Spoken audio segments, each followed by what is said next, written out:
Oh, shooting stars. Those were the days, weren't they? Those were the days. Yes, here we go again. Switch it on, Monday, Igor. Switch it on. Episode. We said stop saying the days because it's not a Monday. Right? It's Tuesday. But yeah. Are you all right? You're looking sharp. Thank you very much. I came ready. Yeah. This week we've got 3 guests all in one day. We have got full on day. We've got to be on phone point. On mute, have you? Yes. Yeah. Good. No. Yes. No.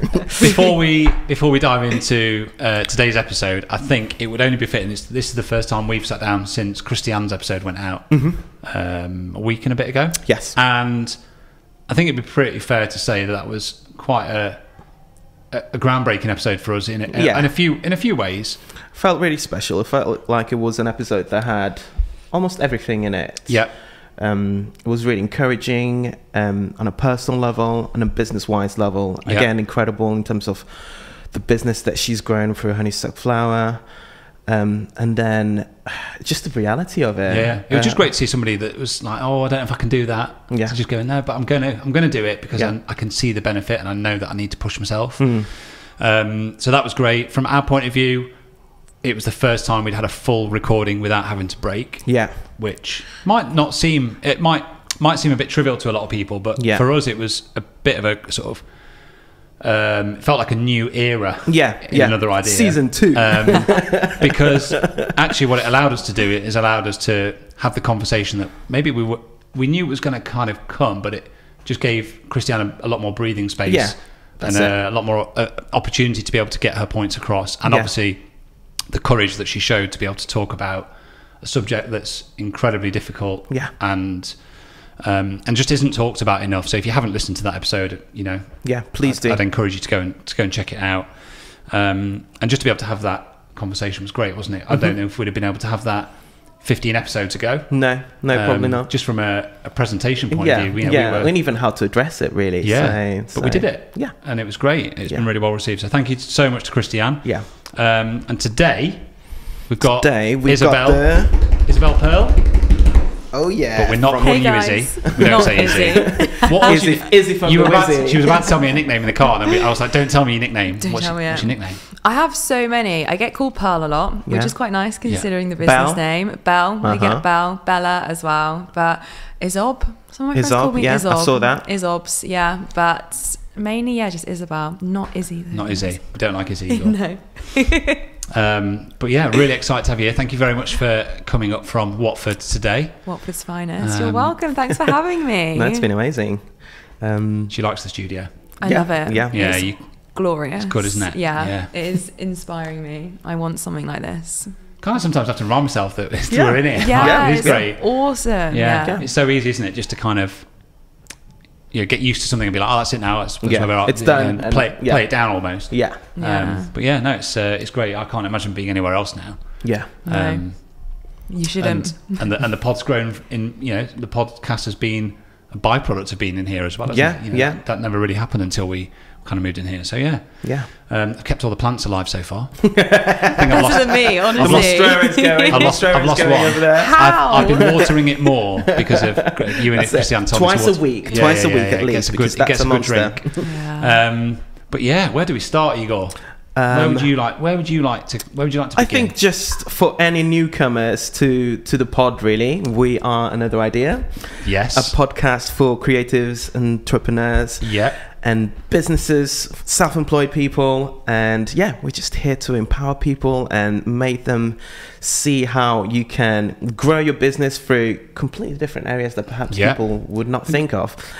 Cue in Isobel PERL from PERL Cosmetics. Really, we were chatting off camera, weren't we, Isobel, about how actually giving a voice to smaller businesses. You don't see it very often in especially in bigger podcasts with huge audiences, that they don't kind of. I totally agree, and I feel like as well, it's not. They're aspirational, they're people that you look up to and that inspire you, but equally they're kind of unattainable. The likes of influencers and Stephen Bartlett, amazing, he built a business from scratch, but you kind of forget that he started from nothing and now you see where he's at now. So it's nice to see smaller businesses and creators and, you know, self-employed people having a platform to talk about things, because then you're like, I see myself in them a lot more than I see myself in these huge creators that, you know, they're like the 0.5% of businesses, aren't exactly, they? They're the success stories. Uber success stories, which is great. Like there's definitely a market for it, and we love listening to those podcasts. But we want to make it a bit more relatable. Exactly, and at the same time, yes, it is encouraging to sort of like aim for the moon, aim for the millions in some ways, but at the same time, you've got to be realistic, and it's great to see those sort of like success stories that are realistic, that you kind of like see and look at them and then think, yeah, I can do that maybe one day. Yeah, not even just that, but like the lessons that you can take from those people. Yeah, you know, so we've said many. it. It feels like we're repeating ourselves every week here, Yes, but like we take stuff from everybody. Yeah, every single person I could go, oh yeah, no, that speaker or presenter or whoever came here brought this to my mindset. Yeah. And it's made me see something a bit differently. So, so yeah, thanks for coming up. Thanks for giving us your time. We are absolutely loving having you here. We're buzzing to sort of get into chat. I suppose first and foremost, let's just start off by just talking about the rise of PERL Cosmetics. Exactly. No, it is. It's meteoric. It's great. We loved reading your bio. It was so great to see. But yeah, just paint a picture for everybody what it is you do and where it was kind of born. 100%. I'll try and keep it short and sweet because there's no time limit. You can go for as long as you want. I'll go on for ages. So, okay, we'll take you back to 2020, the start of the lockdowns, and actually probably the story starts before then. 2019, it was November, and I never really felt like I had like a purpose in life. I never really knew what my direction was. You know, I kind of didn't really want to go to uni because I didn't feel it was for me, but I ended up going because my friends went and I got jealous and didn't want to be at home. And yeah, like basically ended up in like a corporate job, wasn't really enjoying it and kind of just wasn't really enjoying life. And I thought moving to London, getting a new job in the city would solve those problems, which obviously it didn't, because the problem was deeper than just need a new job and I need to move out of home. And so I was applying for new job roles, and then the pandemic hit and those job roles got cut, and then I ended up actually losing my job. So I had to move back home with my mum and dad, and obviously the job market was like decimated. So I was like, right, what can I do? What can I do with my time? Is there anything I can do? So I remembered an idea that I'd had, and funnily enough, I'd started a website which was PERL Cosmetics, and it was inspired by Australian pink clay masks. And we were talking about how there's not really many businesses out there that do like a clay mask. And so I thought, you know what, I've had this idea. Maybe this is the world telling me, give it a go. And like we were saying earlier, like you don't want to look back and regret not taking that leap, like not renting the unit and seeing what happens. And for me, it was, let me just give this a shot and see what happens. And so that's kind of how PERL was born. And initially, I love that you'd already got the website. Yeah, exactly. That's amazing. The website was there already. What a subconscious 100% thing to kind Insta of handle. Yeah, Insta handle was there. I posted a couple of pics back in like November 2019, or I don't think I posted anything. It just was there. I just had the Insta handle. So it was like it was there bubbling away slowly, and then the pandemic was just that like push. You remember registering your name as a wedding photographer? Yeah, I can remember doing it whilst I got another business. Yeah. Just thinking, oh, actually, maybe I should just have it there in the background, just in case. Yeah. And then fast forward like 12 months, you're like, oh no, I'm doing it now. Yeah, that's it. And just hearing that was like, it just took me right back to that. Yeah, dropping bombs already. Honestly, thank you guys. If there's one thing to do, register. It's one thing registering it, but then the next thing is like getting it up and actually committing to it. So how was that process? Do you know what? Looking back at it now, I didn't really give it a thought, and I think that's crazy because the person that I am, I'm kind of a bit, you know, cautious, a bit like shall I, shan't I? But I think just given what was happening in the world, and you know, I had absolutely nothing to lose. I had some savings saved up. Okay, the only thing I would really lose was some money. No one knew who PERL was. No one, you know, there was no audience there watching you and like seeing what's next. So I really didn't think too hard about what would happen, which is why now sat here I'm like, oh my god, I actually can't believe that this has actually happened, because the plan was just, like I'll do it for a bit and then I'll get a new job, and like that will just be a fun little project that I did in the summer. Whereas now I'm literally like, oh my goodness, it's actually a business. It's turning over a decent revenue. I've got like employees and new products launching and a big following on social media. And there's so many eyes on me now. Real. Yeah, shit got real quick. So yeah, God, yeah. Back then though, there wasn't any pressure, and so I think that was the best thing. Is just I didn't have any pressure on myself thinking about where I wanted it to go. I just kind of started, and things just went from there. Talk me through the process of just clay masks in general, because it's something that you don't really hear much, at least in the UK, really. Yeah, exactly. So it's quite funny because the way that the business has grown in terms of like our unique value proposition all kind of came about as not a mistake, but a fortunate event, if that makes sense. A good mistake, a happy accident. So the clay mask that I originally created, like I mentioned, it was inspired by Australian pink clay masks. And once I did some research into what actually makes it pink, it's not pink, it's a pigment that they use to dye it pink, and maybe the ingredients are sourced in Australia, but what's to say we couldn't source the ingredients in Britain and then create the British pink clay mask. And then the second thing was, when you include water in skincare products,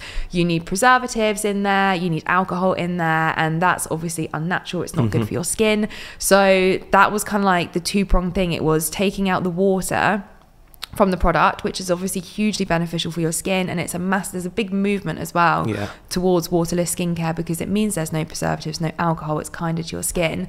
And then I was like, but I want to include oil. How can I include oil when my product is waterless? Which then came the second part of it, which was the customizability of the product. So the next notion of PERL is that skincare shouldn't be one size fits all, because everyone's skin is different. And I'm just loving this, by the way. I'm like, is it wrong to say that I do love a mask?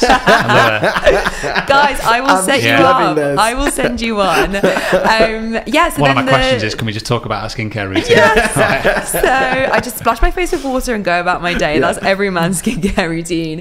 Not me and Eagle. Yes, tell me more about it. I need to hear.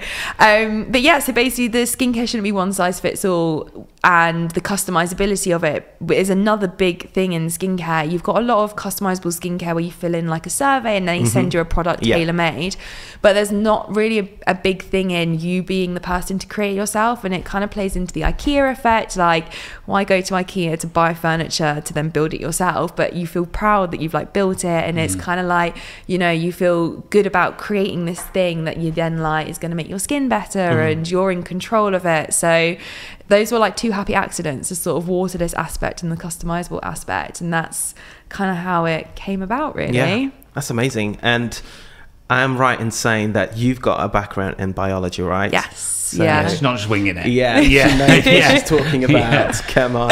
Yes, exactly. So going back to uni, when I didn't really want to go to uni, and then all my friends were having fun, and I was like, I'm missing out on all this fun.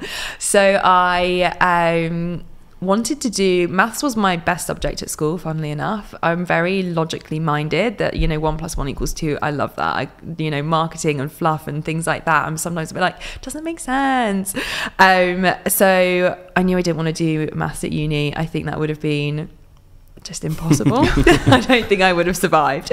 And so biology was my next. Too creative. Yeah, here. exactly. We wouldn't last half an hour. No, neither would I. Biology was my next favourite subject, so I was like, I'm just going to go do biology at uni. And so I actually fell in love with it. I really enjoyed it. And obviously using that kind of knowledge of like skin and biology and science has kind of helped informed formulating the products, because everything is done in-house. So I'm the formulator, I'm the skincare scientist, and then we also create it in-house as well. So it's all small batch made and made by hand still, and hopefully will be as we grow. So you wear all the hats. Wear all the hats. All of the hats. Too many hats. I want to take some off. Can you? I suppose that kind of goes into one of my questions actually, which is just describe like what's your average week look like at PERL? Like, just talk us through like Monday morning. Never the same. Never the same. And you guys will probably resonate with this. I was thinking on the train, I was like, God, what does my working week actually look like? And I was like, I couldn't even give you a solid answer, which is maybe partly something that I need to get better at in terms of time management, time blocking, and being like a founder and like not having someone manage your time. You do have to get really good at sort of managing yourself. And the amount of times I try to put pen to paper, set myself a schedule, just doesn't work with my brain. My brain doesn't work in that way. I'm very much I know what needs to be done, and I'll get it done. And if it takes 5 hours, I'll do it, rather than, you know, block it out and do 2 hours and then 2 hours. It doesn't really work like that. But my working week is very varied, which I enjoy. I think it's nice to have something different all the time. There's a lot of emails thrown in there, which we love. And also, like I was saying to you earlier, like the projects, it's very, everything you kind of have to see as like a mini project. So it'll be like, this marketing campaign is going out, that's a mini project. We've got a photo shoot, that's a mini project, a new product launch. So every week honestly changes, but which is a very non-answer to your question, but I'd be here all day. I think a lot of people will relate to it though, won't they? Yes. Yeah. I think one thing you talked about like getting good with managing your own time, I think that is just an ongoing battle that we all kind of face as individual creatives. There's never, I've not found the perfect solution to a week yet. The magic sauce. You have to be able to adapt, don't you, and be flexible, I think is probably the key. And I think it's the whole hat thing again. When you sort of like spreading yourself out into all these different hats, all these different aspects of your business, and want to sort of like, well, you kind of have to be involved in different areas, isn't it? Yeah. It just means that you're not going to be set doing I try not to take the approach like you talking about doing like a 5-hour job. I try really hard to separate myself from that a little bit and just go, no, let's just do an hour, then come back. Because I found that when I've done that, I've neglected things for just too long. Yeah. And we've talked about it before about never kind of, just disappearing from a marketing point of view. Like you've always kind of got to be drip feeding content and more so now than ever, really. But I totally get it. Like there are definitely times when I'm like, I just want to shut the door for 5 hours and get this job done, because my phone's going off, people are asking for stuff, and you're like, oh man, it's a battle. Yeah, very much is. If your old boss phoned you up now then and was like, hey Isobel, we've got your old job back, what would you? We'll give you a raise. Oh my goodness, I'd say thank you, but no thank you. Couldn't go back. Couldn't go back to exactly. And I think you've seen the light. I think it's really interesting as well, because I see a lot of videos on TikTok. Obviously, it's where all the information comes from these days.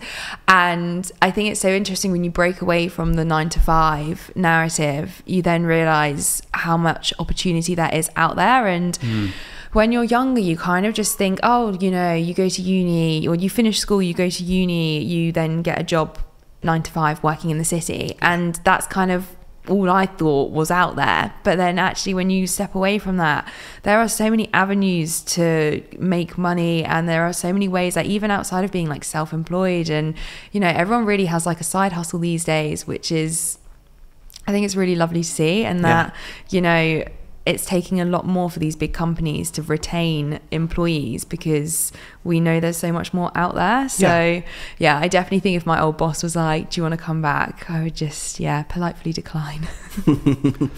And you being now your own boss, how you're finding it adding people into your own team? Is it quite a big team? Is it a small team? And tell me more in that sort of aspect of things. So up until January of this year, it was just me managing it all, which is crazy, because since bringing in team members and improving everything that I do, from my marketing, my email marketing, like my social media, things like sales have kind of like plateaued or almost kind of gone down.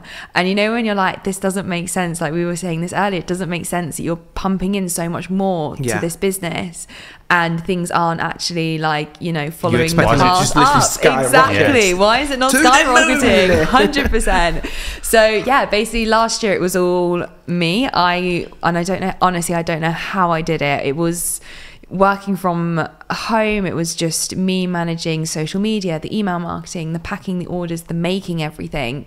And obviously maybe part of it was control and me being like, oh, I don't want to let anything go, this is my baby, like I've done this all, I'm going to see it all through. But obviously you then realize, if you want to scale something, you need more hands doing the job, particularly like a product-based business. Like you're not just selling digital products online where it's made once and then you can just market it. You need to make it, you need to send it out. So I hired my first member in January, February time of this year. So she helps me with all my social media, my email marketing. She's kind of like my marketing go-to girl. She's one of my friends actually, and I know they say don't hire family or friends, but it's been an absolute pleasure having her work for me.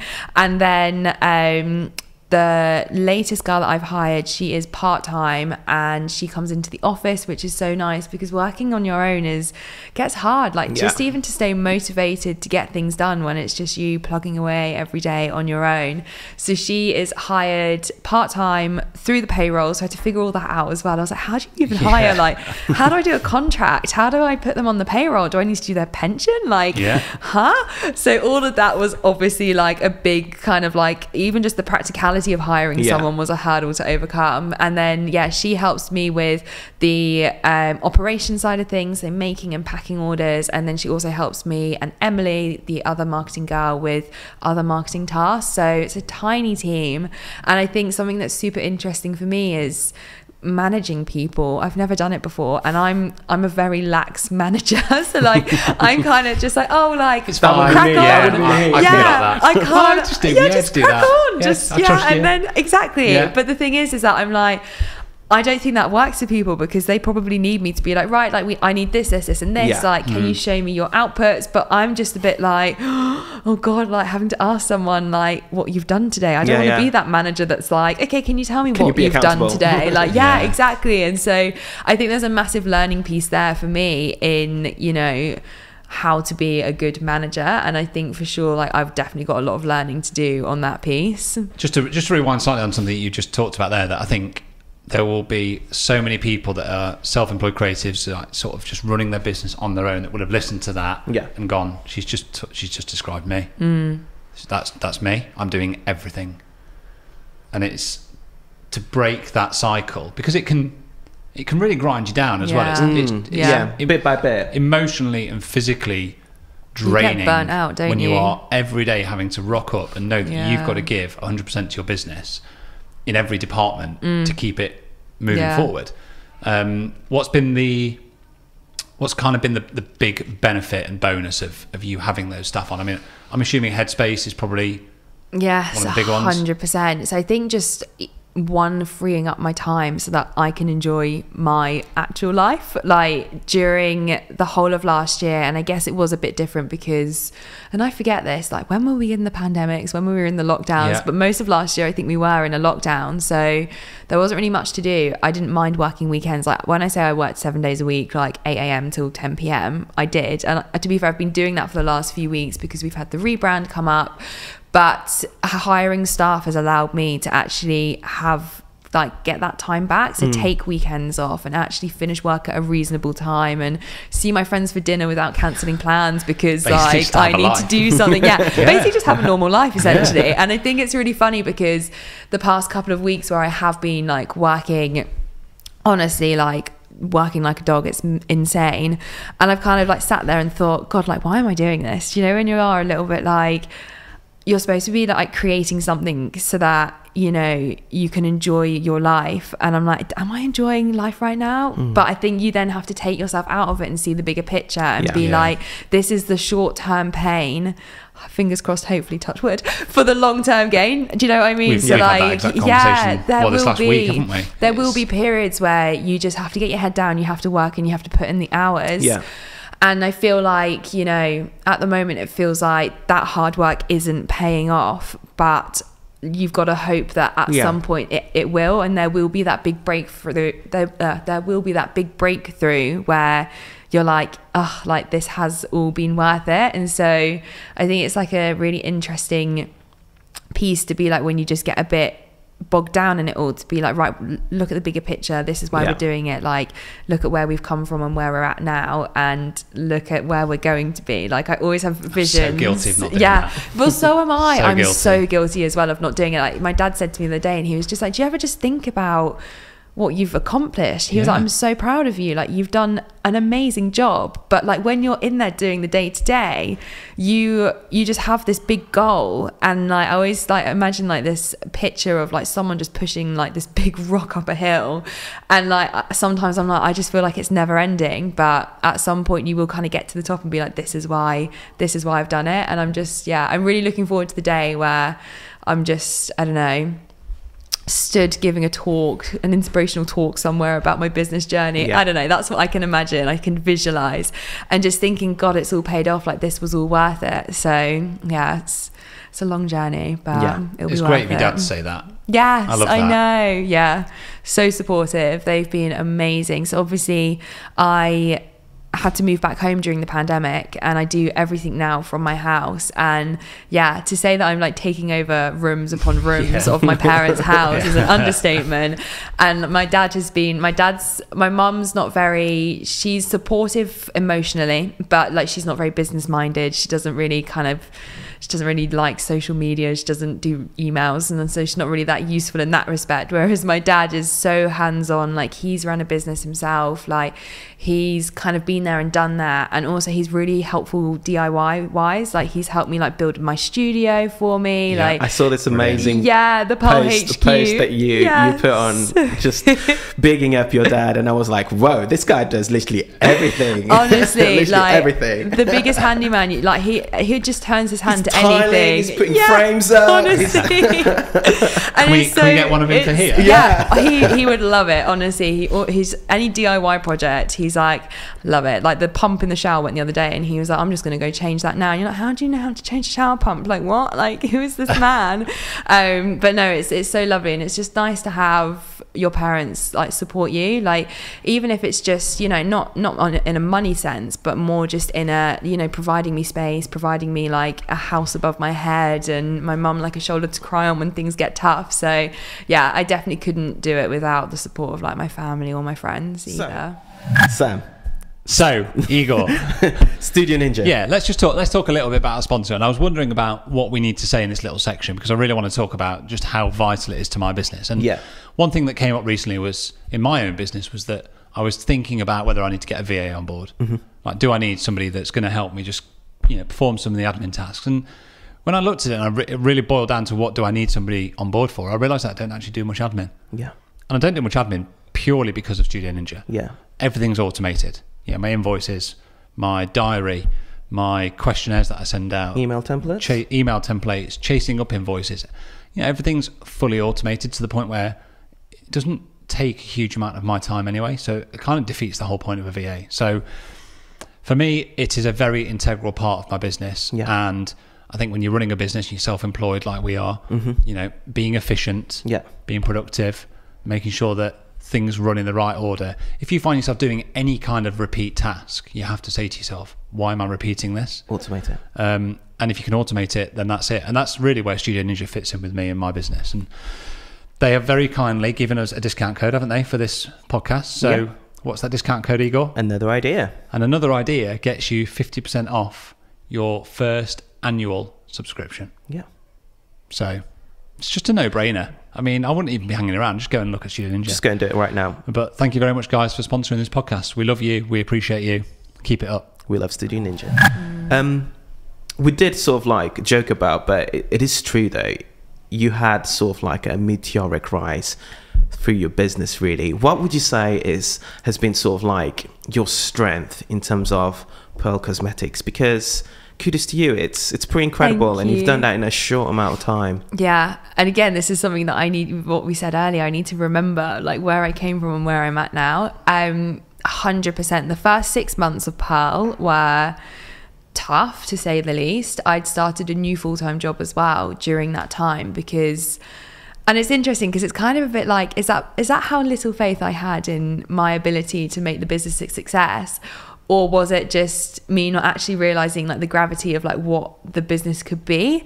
So I started a new full-time business in the first 6 months I was running PERL.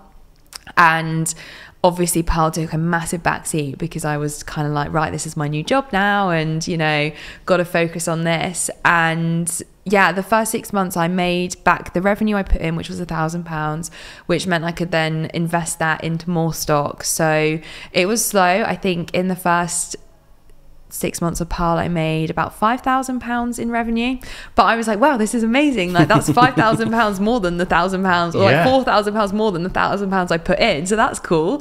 And then I think it's just knowing that you can see that exactly, you can generate revenue from people that weren't just friends and family as well. Like, and I knew, so interestingly it's enough, not your man. It's not your dad, is it? Your dad's buying £4,000 worth of clay masks. Yeah. Exactly. I'm so see your dad. I'm so proud of you. EastEnders, pink clay masks. Yeah. I'm so proud of you, Isobel. Literally, yeah, just like placing an order for 1,000 units. Like, who was that? Wow, amazing. Benefactor, eh? Exactly. But yeah, so basically, I always like, when you're saying like what was like the success, it was social media. And it's really interesting because when I was younger, I kind of like watched like the rise of like these business owners turn like entrepreneurs, sort of like Ben Francis with Gymshark, and how he basically like leveraged social media before social media was even like used as a platform to sell on. And you know, I'm pretty sure he was one of the very first to use influencers, and he was like a real like trailblazer in that respect. And I remember watching him and his journey and just being like, oh my god, I really want to use Instagram to make a business one day. Like, don't know what it was, something about me just knew that one day I was going to use Instagram in a way that wasn't being an influencer to generate an income. And it's so weird to explain because I never thought about it. It was just like a feeling or a sense that I had. So when I started Pearl, I was like, right, I know what I need to do is use social media, and I need to use it to my advantage, and I need to make sure that I've got a good social presence, because a new business, you know, if you've just come across it, you're going to look at their social media pages. Like if they've not made any sales, you want to see that there's proof that people are it's real. Yeah, you're not going to get scammed. It's legit, exactly, 100%. And like, it baffles me to think that like people actually, you know, came across Pearl and bought from me, even though I had like no reviews, and it was like a really small account. And it kind of just, it went from there. So I had maybe 1,000 followers when I launched the business, and then things didn't really actually start picking up until January 2021. And I set myself a New Year's resolution, and I was like, I'm going to start using TikTok. I'd set one up in July of 2020, made 1 or 2 videos, and was like, nah, this is too confusing. I don't understand what I'm doing. Like, videos not a thing, like this is just for kids.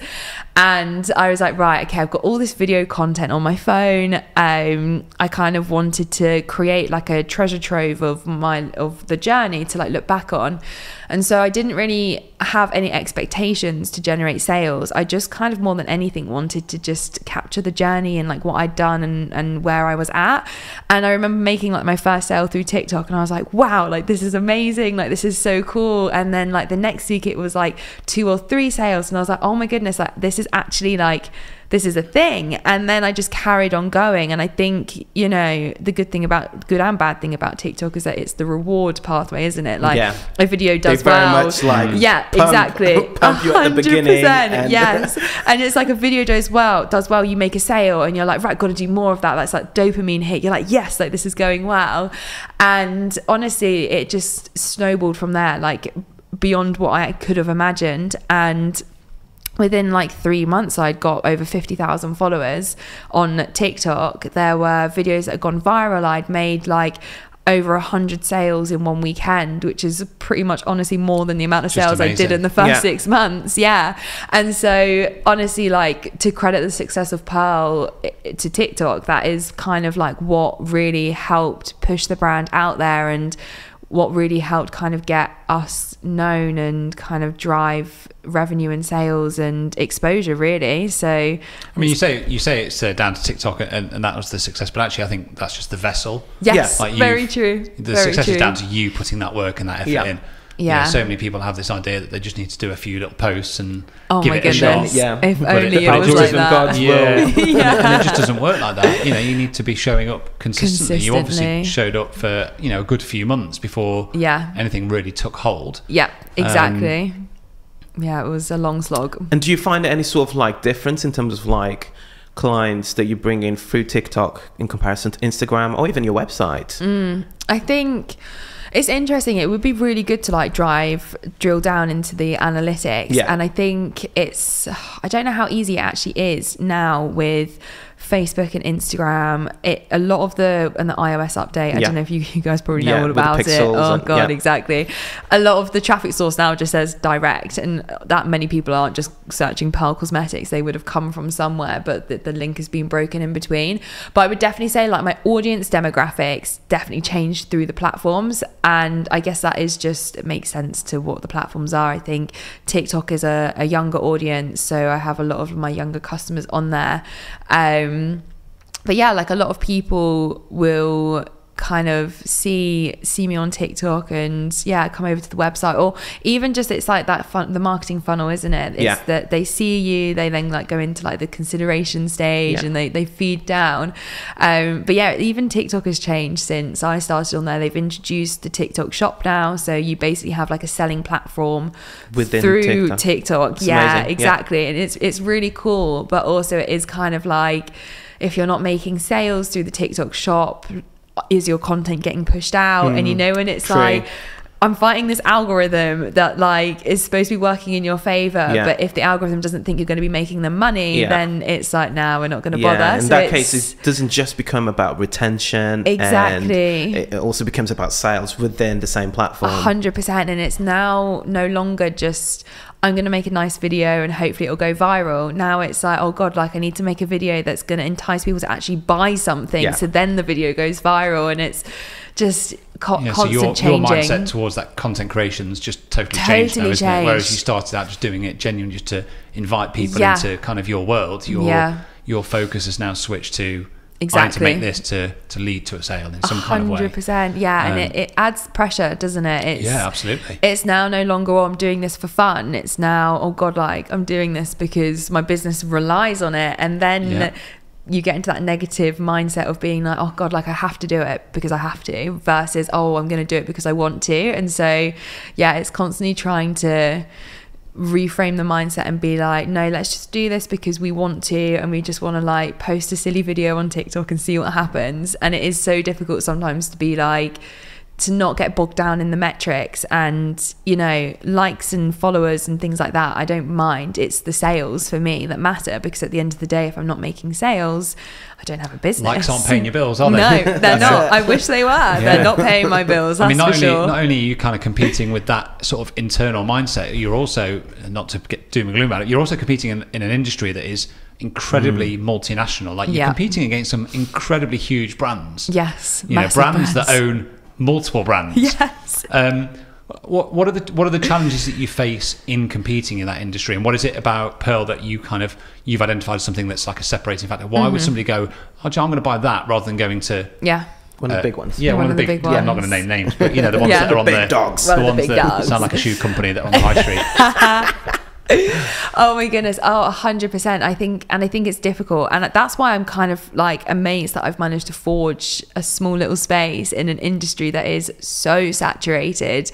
I think, I can't even remember what the statistic was, but some crazy statistic, don't hold me down on this because it might not be right, but like 40,000 skincare brands launch a year. And that might be totally wrong, but I read it and I was like, that's insane. Yeah, and I could see that. See that. There are so many new players entering the industry constantly. And I feel like something obviously that I don't have, that these big businesses have, is the sort of marketing budget behind things, is, you know, the ability to have these big photo shoot campaigns and send all your products out to these like huge influencers and all of those things, which obviously require a lot of money. I have to do on a much smaller, pared back, homegrown scale. So I think, which kind of like does link into the social media aspect. Like I am very reliant on social media. Well, you can't afford to. You can't afford to lose in those gambles. Whereas a lot of those companies, they can go, well, if it doesn't work, we'll just try something else. 100%, 100%. So it's being a lot more careful with your money and where you put it, and just being very reliant on social media, which is a good thing because when it goes well, it goes really well, and a bad thing because obviously it's, you know, you're constantly trying to think of the new thing that's gonna stick. But I think yeah, it's very difficult. And I always see these new sort of skincare brands pop up, and I'm always just like, oh God, like it's hard not to get jealous when you're like, oh, like, you know, this is a new one and they're doing so well, and like they're now stocked in Boots, which is amazing. But then you forget that that company is actually owned by this other, like you said, this other company who are already really doing. You think a lot of these brands, and it's the same with the supermarkets, even like, you know, food brands that you think are small, you know, industry, like kind of small companies. They're not. They're owned by big companies that are branded up to look like a boutique brand. Exactly. And so it is really interesting when you kind of like look into like the actual, like, oh, who owns this? Oh, okay, it's another big player in the game. I suppose when you're in that position, you have to be really strong, I think, don't you, to kind of just stay true to what it is you're about. Yeah. Because I imagine it must be so easy when you're seeing those brands appear. It must be so easy to go, I'm going to move slightly in that direction. Yeah. I'm going to be influenced by. But actually, what you need to do is kind of just stay on your path a little bit. Yeah. And I don't know. No, I totally agree. Exactly. And to also, when you just, and I talk about this a lot on social media, that like everything maybe is not as it seems. So even like comparing yourself to other small businesses who seem to be doing really well, and I'm like, take a step back and think for a sec. If people see me, they think I'm doing really well. Like, and I like, in a way I am, but in a way also like it's tough and it's a struggle. And, you know, sales have really dropped off a cliff this year, and it's thinking of new ways to kind of, you know, reignite that audience and retain those customers. And, you know, the amount of people who say to me, oh, like Pearl's doing amazing, and it's like, thank you, like, you know, acknowledge it, because obviously like what I've done is amazing, but also be like, but everything's not as it seems. Like, you know, if you were to look at the analytics, I think there'll be the so stats, many people that again relate to that as well. Yeah, like the exactly. Sales at the moment are difficult. We talked about it when I picked you up from the station earlier about how sales seems slow at the moment. Yeah, not just our industry as well. We've had conversations. You know, we've talked quite a few times about it, and you do have to stay. It really tests you, doesn't it? It really does. Really puts you through the mill. It 100% does. And you know, when like sometimes you're just like, I'm doing all of this for what? Yeah, but investing, growing a business. Exactly. Like expenditures going up. Yeah, exactly. Sales coming down. Yes. When's the lucky break going to happen? But I think, like we touched on earlier, it's that bigger picture mindset, and it's that kind of like, you know, at some point there will be that break, and at some point it will all be worth it. And, you know, look at where we've come now, and I think it's easy to be all doom and gloom, but hopefully, you know, Black Friday's around the corner, I've got some new products launching, Christmas is the biggest time of the year. Yeah, sometimes it's all it takes, isn't it? Yeah. It's just like a slight change in the landscape to then just all of a sudden things pick up, and before you know it, you've forgotten all about that little dip. Exactly. But I think 100%. the point we're trying to make, I suppose, all of us, is that it's totally natural in a business to have a dip, and to have moments where you start to really doubt yourself. And I suppose the thing to avoid is that kind of, you know, wandering off into other you know, areas, and actually just, you need to really lean into what it is you're about. Because when we all come out of this phase that we're in at the minute, like economic uncertainty and all that, you know, it is going to kick back in. And the ones that are going to be at the front of the queue are going to be the ones that reap the reward. Yeah, very much so. And talking about dips, doing some research on you, I heard you talking about therapy and really advocating for it in a really great way. What do you find has been the sort of like benefits for you for it, and why would you recommend anyone to have it? Yeah, oh my goodness, I think therapy has been the making of me, which is mental. So I first went to therapy when I was like 13 or 14, and it helped a lot. I think, well, I don't know, it's crazy. Like I'm such a deep thinker that things just, I really think too hard about things sometimes. And so, you know, when you're like, oh my God, I was like 14, what was I even worrying about? Like, this is crazy. But it kind of taught me so much, like mental resilience and like coping mechanisms and things like that.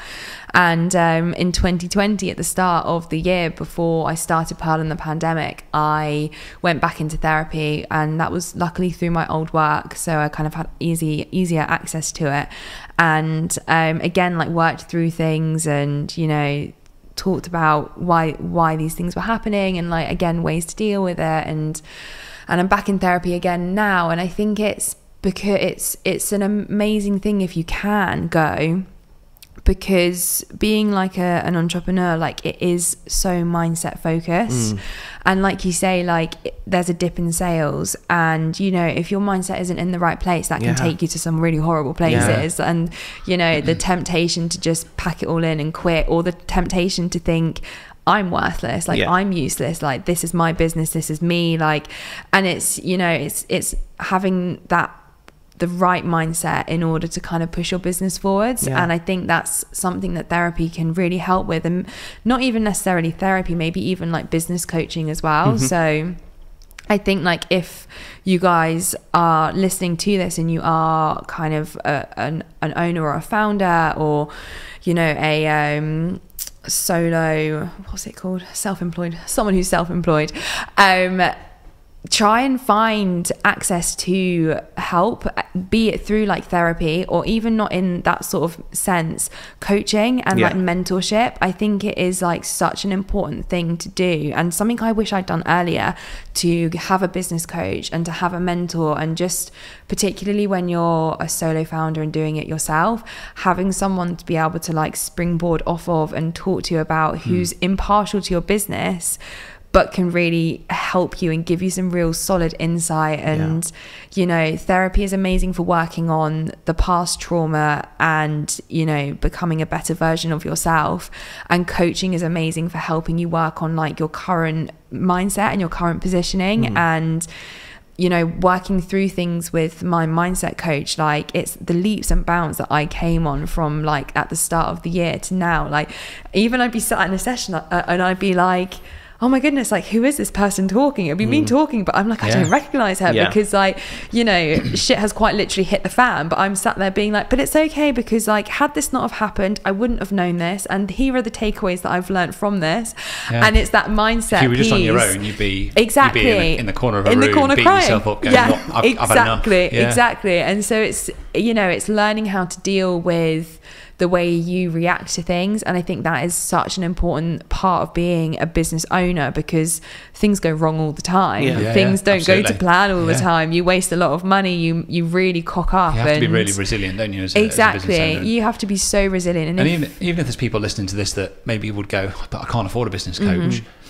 You don't have to get a business coach. It's about just having kind of an awareness of who's around you, I think. And just being open to listening to someone else's viewpoint, and having just that open discussion with somebody that is a friend or a friend, you know, somebody else that's in a similar business, just to be able to talk about it. And sometimes, especially from people that sort of like removed from the business side of it, people that have a completely, totally different perspective that you would have, because it can be very much like things blinkers are right on, in front of us where we can't see the big picture really. And we've said it countless times before, sometimes you just need to be told like the really simple basic things. You need that kind of that really simple reset or reassurance, or whatever it might be, just like that little challenge, that little question that just gets a little I'm gonna do this, I'm gonna do that, a cog turning.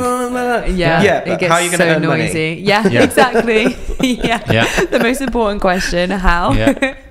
I was as you were talking, it just made me think of, it's so true that so many times we train ourselves to become better creatives, photographers, designers, scientists, and sometimes we take it for granted that we don't train our minds. We don't train our minds to catch certain things. I don't even train my body at the moment, so our bodies, you know, true. I haven't done that for 6 months. But it's such an obvious one when you say it like that. But it's the thing that's the hardest to do, isn't it? It's sometimes you don't want to look in because you don't maybe want to unpack the things that actually need sorting out. And we're stubborn as well. It's not a me problem. No. It's not me. Exactly.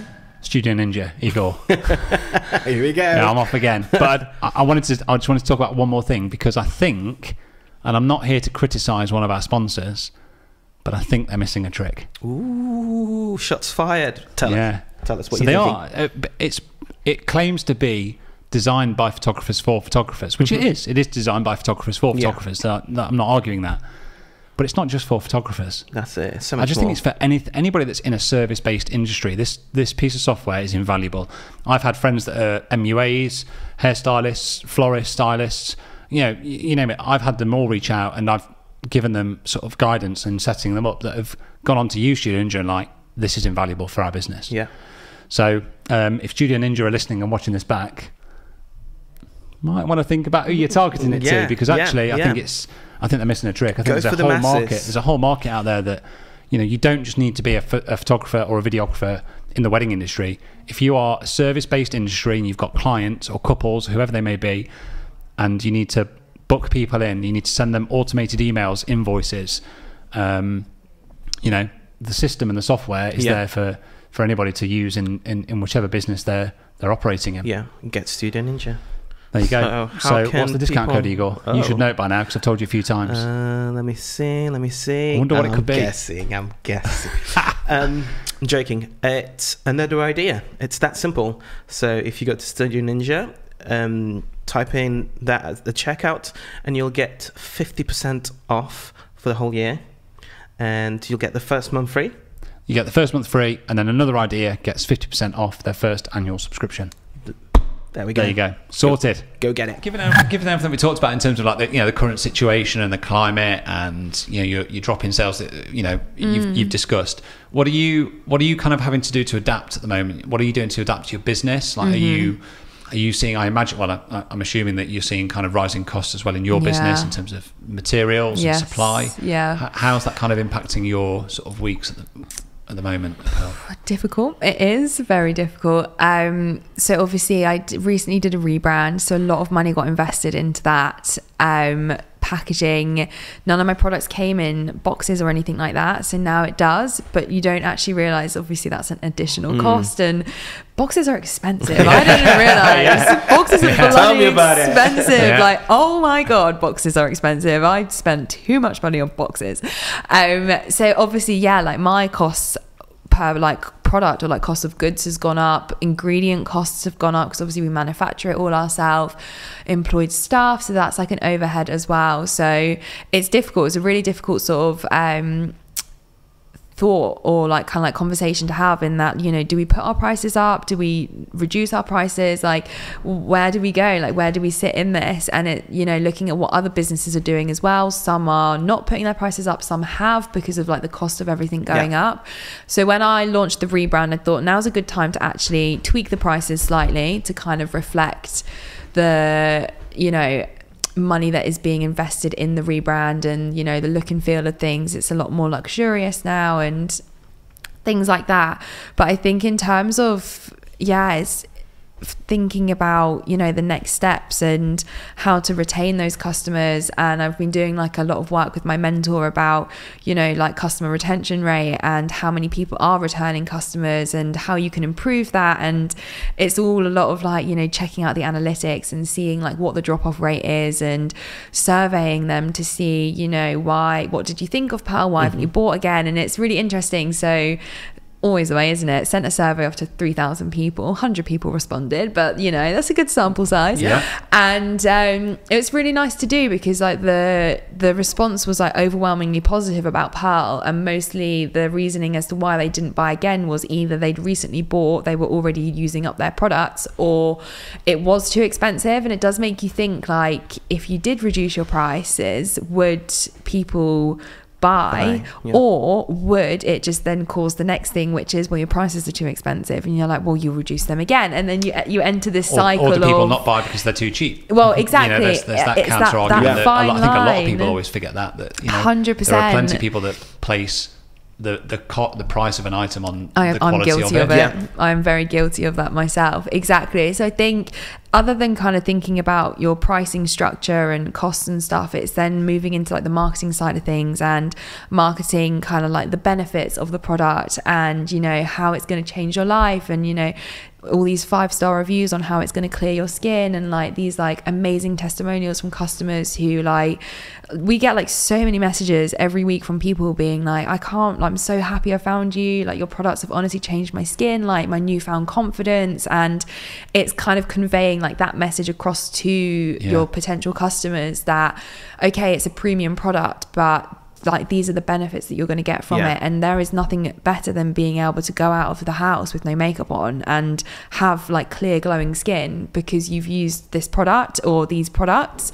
So it's kind of really like doubling down on that marketing message and like the USPs of the business, obviously preservative free, alcohol free, waterless, customizable. Like it's really knowing your selling points. I wouldn't be dropping your prices. I genuinely wouldn't. Yeah. I think just to touch on that point finally as well, is that people will always tell you something's too expensive. Yeah, exactly. People will never really turn around and go, perfect, it's too cheap. Yeah. Yeah. They won't. It just doesn't happen.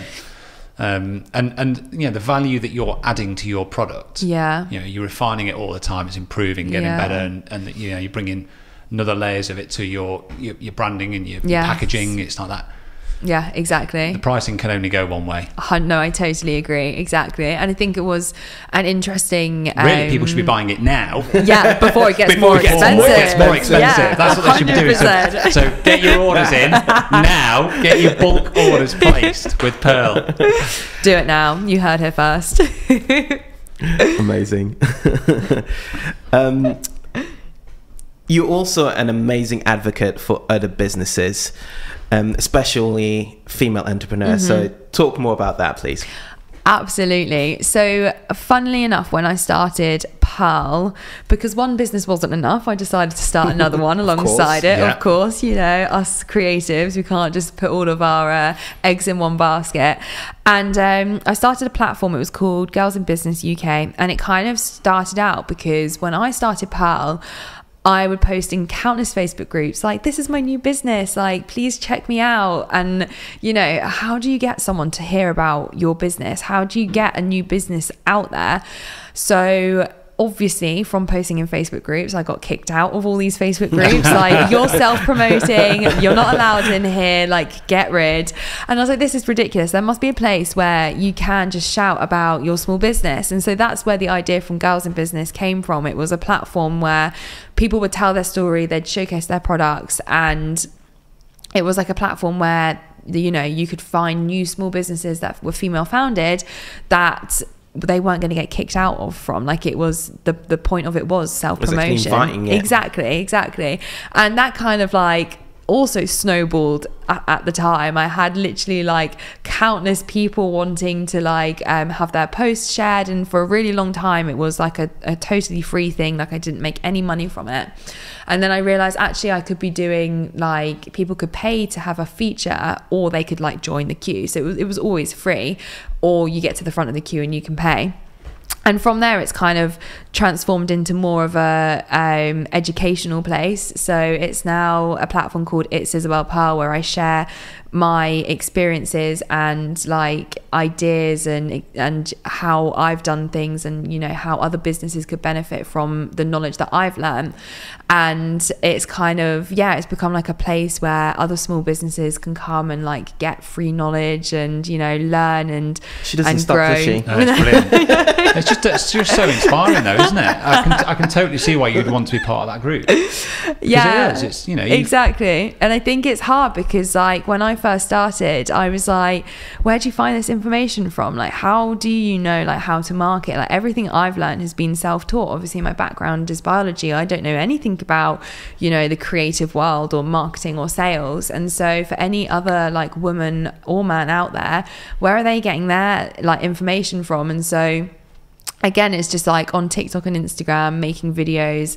I don't make money from those videos. It's kind of just like I do it because I just want to help other people. And yeah, like a massive advocate of like shopping small. So like my Christmas lists are always small businesses, and I'm always like trying to find new small businesses to shop from. The other day I was like, I want to buy some activewear, but obviously I want to support small businesses. So it's like asking my followers, like, guys, do you know any small businesses that I can support? And it's kind of just like taking the time to find them, which is it can be quite difficult. So that is why like platforms like Girls in Business were super helpful, because it was like somewhere where you could find these businesses easier. You have to be intentional about it, don't you? Exactly, you do. And that's why it's so easy just to be like, oh, I'm just going to Amazon like, you know, black leggings. But then actually in reality it's like, well, no, like if we can support like a small sustainable business, like we should be, but it's you're in that boat yourself, and you totally get exactly, it. And if everybody did that with, you know, with skincare, clay masks, you know, I'd be laughing. Yeah, exactly. But it is really inspiring. I know we kind of say it to most people, like we're really looking forward to kind of following their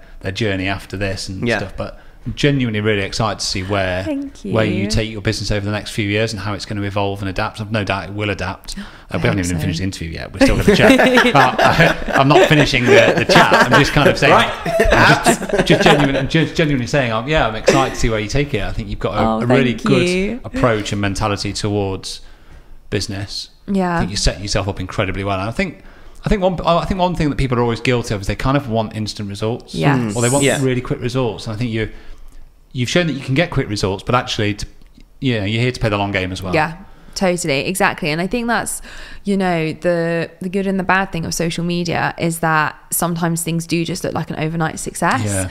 And then you don't, like we touched on earlier, you don't actually see the behind the scenes of it. Like there are countless businesses. 8 a.m. to 10 p.m. days on your own. Yeah, the 7 days a week and the sleepless nights worrying about, did I do the right thing?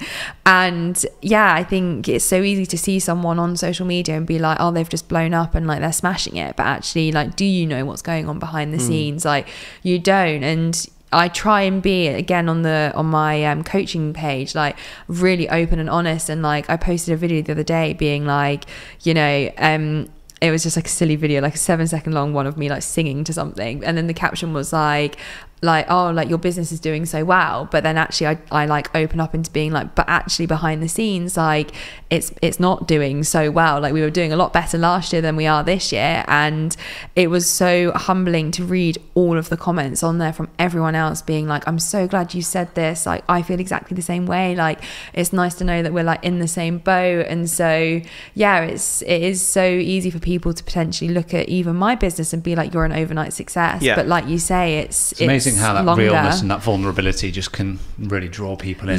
We talked about it with Christiane, didn't we, about kind of how every post she was trying to put out was the perfect shot of a bouquet of flowers. And actually when she started to post just herself and opening up about what she's doing, people start to engage more, don't they? Exactly, because it's relatable, isn't it? Let go of this idea of like, no, it's got to be perfect before I put it out there. Just post it. Just vulnerability and honesty breeds relatability. It really does. What are the future plans for PERL? Oh gosh, the $1 million question. So for sure, new products. I think maybe that's one of the big reasons why we've seen sales slow down, is that we are still only selling the same 2 products that we were selling last year. I've got a big pool of customers there who will hopefully be buying new products that I launch. So definitely new products are on the cards. We've got a green clay mask launching at the end of November, which is fast approaching, and my brain is literally now thinking of the 101 things that I need to do to get that launched. Get that over the line. Yes. And then next year, again, more products. So the idea is for PERL to kind of be like the full skincare routine. So, we've got the clay masks, we've got the facial oils. It's then going to be like the moisturizers, the cleansers, but equally still keeping it like a slow beauty business. So fast fashion, it's the same with skincare and beauty. Like businesses are just bringing out like a new scent of this thing, a new color of this thing, and it's overwhelming. I find sometimes shopping for skincare overwhelming. There's 101 things fighting for your attention. And so kind of what I want PERL to be is just like your simplified, pared back like skincare routine that will solve your problems without overwhelming you, and not, do you need this serum or this acid or this, that and the other. So that's kind of like the next year's plan. And I guess like the future vision of PERL, I kind of want it to be, I was saying this to my coach, like I don't think I ever want it to be huge. I think I still want it to be like a homegrown feel, but I want it to be like a big indie business, if that makes sense. So maybe not like the likes of, a Jo Malone or a Charlotte Tilbury, like who are massive, but a brand where it's like, who they are, where they came from, and you can purchase them in like an upmarket high street retailer. Like that's where I feel like PERL would be like perfectly positioned. It's just the small steps together. Where does male skincare sit? Well, exactly. So does it? Can we just discuss that? Very good question. He's just asking, for asking for a friend. Just wondering. I'm doing all right. I'm like 39. I'm doing all right at the moment. Amazing. So yes, and it's really funny you asked that, because had I have known what I know now when starting PERL, I would have definitely have done things differently. And I think the first thing I would have done was made it a gender neutral skincare brand, because at the moment it is very female orientated. Whether or not that would have been easy to do with a pink clay mask, maybe not. So maybe that is just the way it was meant to be. But for sure, I feel like there is a spin-off, or I don't know what you call it, a side, Pearl Man or something, I don't know.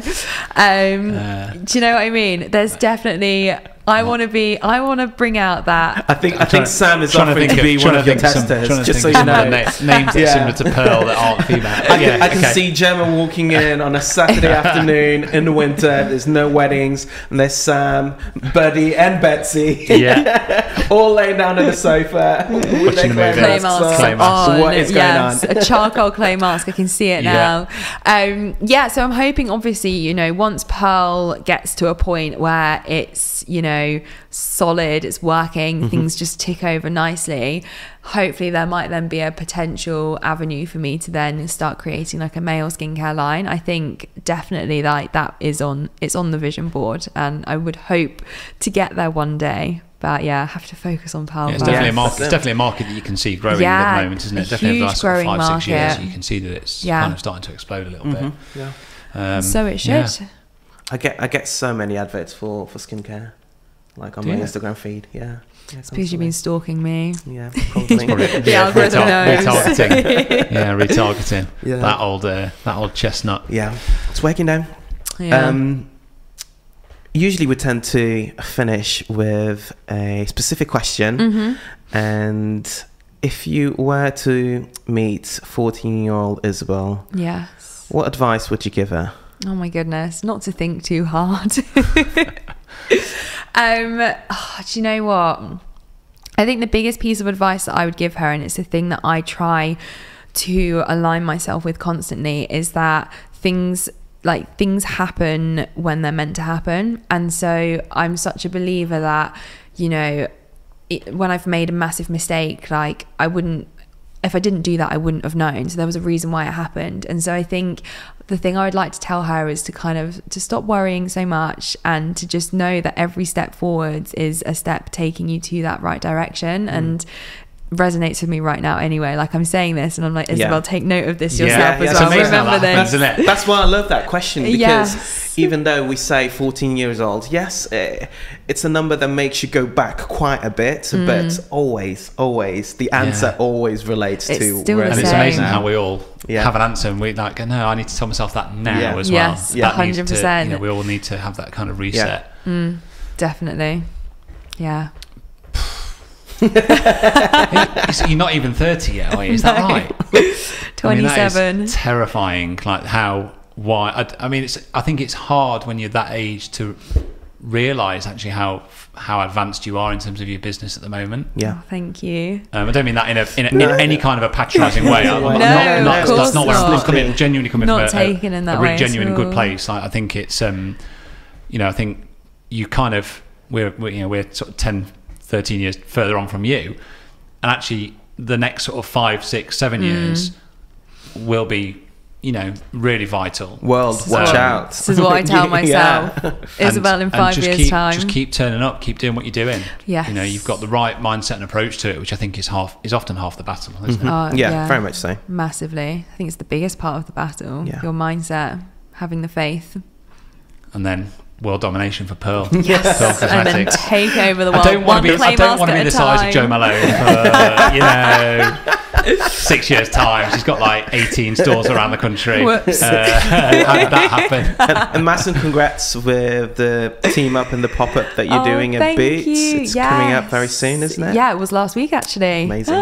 I know. Yeah, that was also again a really humbling experience, in that I was there on the pop-up and people were like, oh, like, is this a new brand? And I'm like, yeah, like, it is a new brand, it's my small business. And they're like, oh, you're a small business. Like, my stand just blended in seamlessly to the other skincare counters on Boots, that I was like, wow, like, this is awesome. Like, that is where I can imagine me having my Jo Malone stand in John Lewis. The scalability of it is there. Very much is. And that people kind of see you as part of that brand. And I know, they do want it. So, I think we're all just guilty, aren't we, of just falling into like the easy purchase, aren't we? Oh, 100%. Like you said earlier about you have to be intentional. Yeah, you really do. It was funny. I didn't say it then, but when you were there was a specific point that you were saying that you're literally going up the hill and you're rolling up this massive rock sort of thing. And I was going to say that, yeah, don't worry though, you're going to get to the top of it and you're just going to watch Roll that down. balls roll down and the cash come in. So, no, it's amazing. It's amazing what you're doing. Guys. So, I really appreciate it. really inspirational. So thank you. Thank you very much. Thanks for giving us your time. It's been great. Anything else you want to wrap up with? No, I think we've got a big day, haven't we? Save your I'm basing energy. myself here. What a way to start it. I'm basing myself here. Amazing. Honestly, Isobel, thank you so much. There's been so many really good little takeaways out there. My mind's already racing with a few of them that you've already run through, and I'm like, can't wait to get that out to. Oh, I'm so excited. To the audience next week. So thank you very much. No, thank you. Yeah, and Thanks to the for audience, having me. let us know what has been your just favourite go check bits. out Pearl. Yeah. Go check out PERL Cosmetics. Yeah.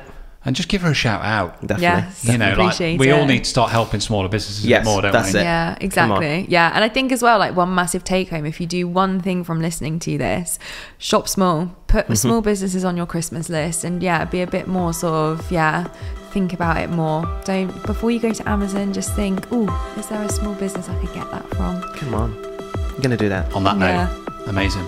Thank you. Dun, dun, dun, dun. Bum, bum.